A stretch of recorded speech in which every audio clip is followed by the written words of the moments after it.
एक राजा बड़ा धर्मात्मा, न्यायकारी और परमेश्वर का भक्त था। उसने ठाकुर जी का मंदिर बनवाया और एक ब्राह्मण को उसका पुजारी नियुक्त किया। वह ब्राह्मण बड़ा सदाचारी, धर्मात्मा और संतोषी था। वह राजा से कभी कोई याचना नहीं करता था। राजा भी उसके स्वभाव पर बहुत प्रसन्न था। उसे राजा के मंदिर में पूजा करते हुए 20 वर्ष गुजर गए। उसने कभी भी राजा से किसी प्रकार का कोई प्रश्न नहीं किया। राजा के यहाँ एक लड़का पैदा हुआ। राजा ने उसे पढ़ा लिखा कर विद्वान बनाया और बड़ा होने पर उसकी शादी एक सुंदर राजकन्या के साथ करा दी। शादी करके जिस दिन राजकन्या को अपने राजमहल में लाए, उस रात्रि में राजकुमारी को नींद न आई। वह इधर उधर घूमने लगी। जब अपने पति के पलंग के पास आई तो क्या देखती है कि हीरे जवाहरात जड़ित मूठे वाली एक तलवार पड़ी है। जब उस राजकन्या ने देखने के लिए वह तलवार म्यान में से बाहर निकाली, तब तीक्ष्ण धार वाली और बिजली के समान प्रकाश वाली तलवार देखकर वह डर गई। वह डर के मारे उसके हाथ से तलवार गिर पड़ी और राजकुमार की गर्दन पर जा लगी। राजकुमार का सिर कट गया और वह मर गया। राजकन्या पति के मरने का बहुत शोक करने लगी। उसने परमेश्वर से प्रार्थना की कि हे प्रभु, मुझसे अचानक ये पाप कैसे हो गया। पति की मृत्यु मेरे ही हाथों हो गई। आप तो जानते ही हैं, परंतु सभा में मैं सत्य न कहूंगी, क्योंकि इससे मेरे माता पिता और सास ससुर को कलंक लगेगा तथा इस बात पर कोई विश्वास भी न करेगा। प्रातःकाल में जब पुजारी कुएं पर स्नान करने आया तो राजकन्या ने उसको देखकर विलाप करना शुरू किया और इस प्रकार कहने लगी, यह मेरे पति को कोई मार गया। लोग इकट्ठे हो गए और राजा साहब आकर पूछने लगे, किसने मारा है। वह कहने लगी, मैं जानती तो नहीं कि कौन था, परंतु उसे ठाकुर जी के मंदिर में जाते देखा था। राजा समेत सब लोग ठाकुर जी के मंदिर में आए तो ब्राह्मण को पूजा करते हुए देखा। उन्होंने उसको पकड़ लिया और पूछा, तूने राजकुमार को क्यों मारा। ब्राह्मण ने कहा, मैंने राजकुमार को नहीं मारा, मैंने तो उनका राजमहल भी नहीं देखा है। इसमें ईश्वर साक्षी है। बिना देखे किसी पर अपराध का दोष लगाना ठीक नहीं। ब्राह्मण की तो कोई बात ही नहीं सुनता था। कोई कुछ कहता था तो कोई कुछ। राजा के दिल में बार बार विचार आता था कि यह ब्राह्मण निर्दोष है, परंतु बहुतों के कहने पर राजा ने ब्राह्मण से कहा, मैं तुम्हें प्राणन तो नहीं देता, लेकिन जिस हाथ से तुमने मेरे पुत्र को तलवार से मारा है, तेरा वह हाथ काटने का आदेश देता हूँ। ऐसा कहकर राजा ने उसका हाथ कटवा दिया। इस पर ब्राह्मण बड़ा दुखी हुआ और राजा को अधर्मी जान उस देश को छोड़कर चला गया। वहाँ वह खोज करने लगा कि कोई विद्वान ज्योतिषी मिले तो बिना किसी अपराध हाथ कटने का कारण उससे पूछूं।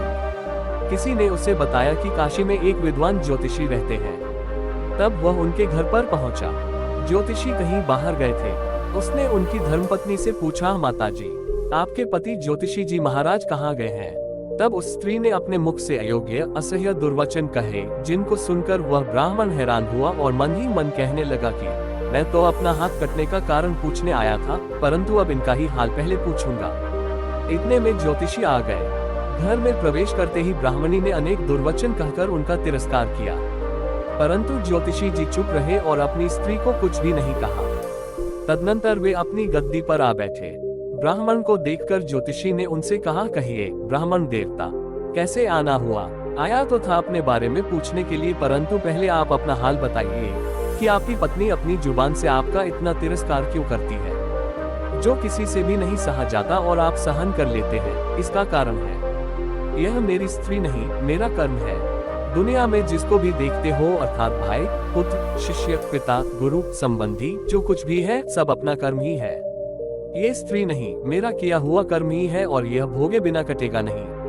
अपना किया हुआ जो भी कुछ शुभ अशुभ कर्म है, वह अवश्य ही भोगना पड़ता है।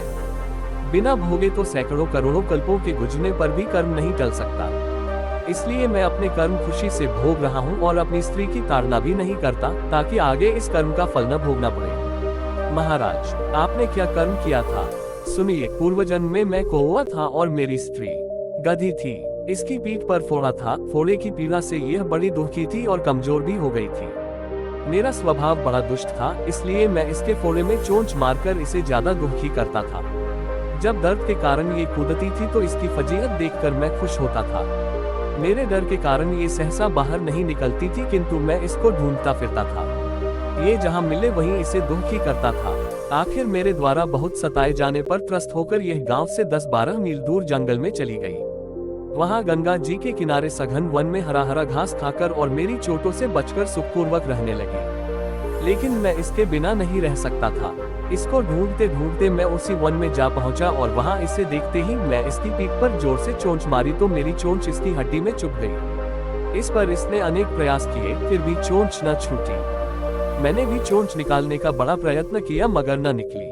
पानी के भय से ही ये दुष्ट मुझे छोड़ेगा, ऐसा सोचकर यह गंगाजी में प्रवेश कर गई, परंतु वहां भी मैं अपनी चोंच निकाल न पाया। आखिर में यह बड़े प्रवाह में प्रवेश कर गई। गंगा का प्रवाह तेज होने के कारण हम दोनों बह गए और बीच में ही मर गए। तब गंगा जी के प्रभाव से ये तो ब्राह्मणी बनी और मैं बड़ा भारी ज्योतिषी बना।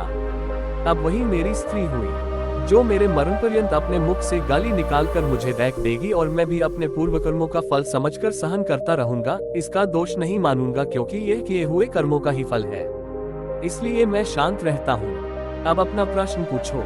ब्राह्मण ने अपना सब समाचार सुनाया और पूछा, अधर्मी पापी राजा ने मुझ निर्पराध का हाथ क्यों कटवाया? ज्योतिषीय राजा ने आपका हाथ नहीं कटवाया, आपके कर्म ने ही आपका हाथ कटवाया है। पूर्व जन्म में आप एक तपस्वी थे और राजकन्या गौ थी तथा राजकुमार कसाई था। वह कसाई जब गौ को मारने लगा तब गौ बेचारी जान बचाकर आपके सामने से जंगल में भाग गई। पीछे से कसाई आया और आपसे पूछा कि इधर कोई गाय तो नहीं गया है? आपने प्रण कर रखा था कि झूठ नहीं बोलूंगा, अतः जिस तरफ गौ गई थी उस तरफ आपने हाथ से इशारा किया तो उस कसाई ने जाकर गौ को मार डाला। गंगा के किनारे वह उसकी चमड़ी निकाल रहा था, इतने में ही उस जंगल से शेर आया और गौ एवं कसाई दोनों को खाकर गंगा जी के किनारे ही उनकी हड्डियां उसमें बह गईं। गंगा जी के प्रताप से कसाई को राजकुमार और गौ को राजकन्या का जन्म मिला एवं पूर्वजन्म के किए हुए उस कर्म ने एक रात्रि के लिए उन दोनों को इकट्ठा किया। क्योंकि कसाई ने गौ को हंसिए से मारा था, इसी कारण राजकन्या के हाथों अनायास ही तलवार गिरने से राजकुमार का सिर कट गया और वह मर गया। इस तरह अपना फल देकर कर्म निवृत्त हो गया। तुमने जो हाथ का इशारा रूप कर्म किया था, उस पाप कर्म ने तुम्हारा हाथ कटवा दिया है। इसमें तुम्हारा ही दोष है, किसी अन्य का नहीं। ऐसा निश्चय कर सुखपूर्वक रहो। कर्मफल का भोग टलता नहीं। मित्रों, कितना सहज है ज्ञान संयुक्त जीवन। यदि हम इस कर्म सिद्धांत को मान ले और जान ले तो पूर्वकृत घोर से घोर कर्म का फल भोगते हुए भी हम दुखी नहीं होंगे, बल्कि अपने चित्त की समता बनाए रखने में सफल होंगे। दोस्तों, इस वीडियो के अंत तक बने रहने के लिए आपका बहुत बहुत धन्यवाद। आपको ये कहानी कैसी लगी हमें कमेंट बॉक्स में लिखकर जरूर बताइएगा और इसी तरह की और कहानियों के लिए हमारे चैनल को सब्सक्राइब कीजिएगा। धन्यवाद।